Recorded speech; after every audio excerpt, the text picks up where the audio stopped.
Yeah. Okay. Thank you. Karibuni sana.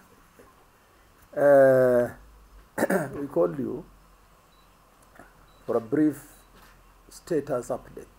Status update, as you know, last week we called a press conference as public sector unions to declare an industrial action, our intended industrial action against county governments led by our honorable governors, so that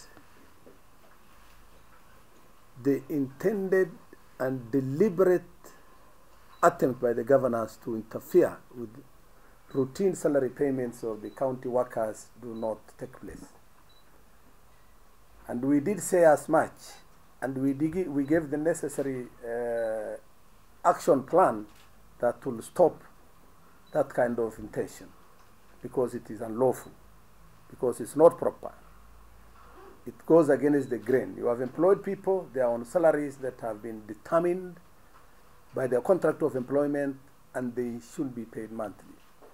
Employment Act under Section 17 is very clear.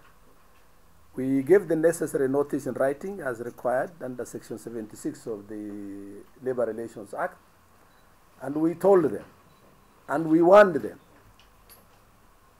about the consequences that will follow in the event the intended and deliberate illegal action of withholding salaries of the workers is carried out.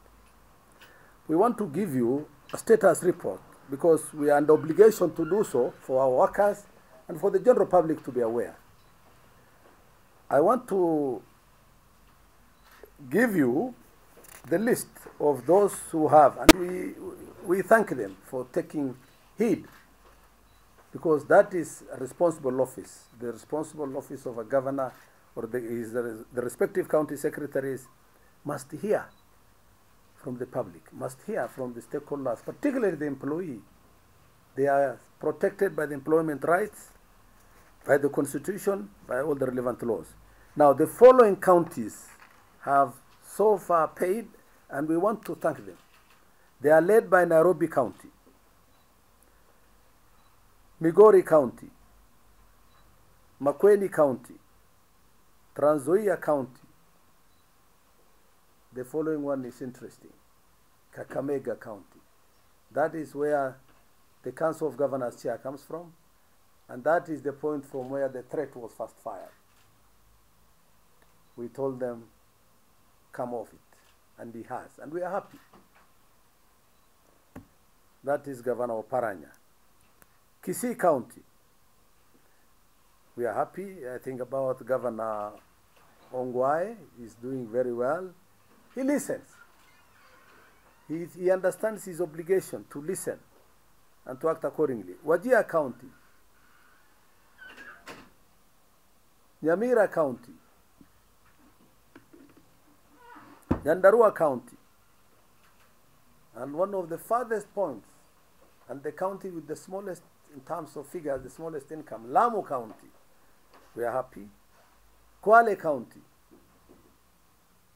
Tana River County, the coast is doing very well. Garissa County, Northeastern also, we give them echo. Mandera County, another farthest point from the center, and I think the further they are away from the center, the less they are corrupted in their mind. Kajiado County, Turkana County, Nandi County, Bomet County, Vihiga County, Narok County. They should have no problem. There is sufficient income, particularly from the parks and reserves. Mombasa County, Siaya County, Kiambu is the leading place, despite being led by not a leading governor. Uasin Gishu County. Some of these places, by the way, I want to make a comment. You find the governor as a person not performing, but you find the county performing. It's interesting. you see, it's a paradox of a kind. That means such counties, they have in their HR and finance department able officers, and we want to thank them. Despite all the erratic conduct of the governors as persons, and their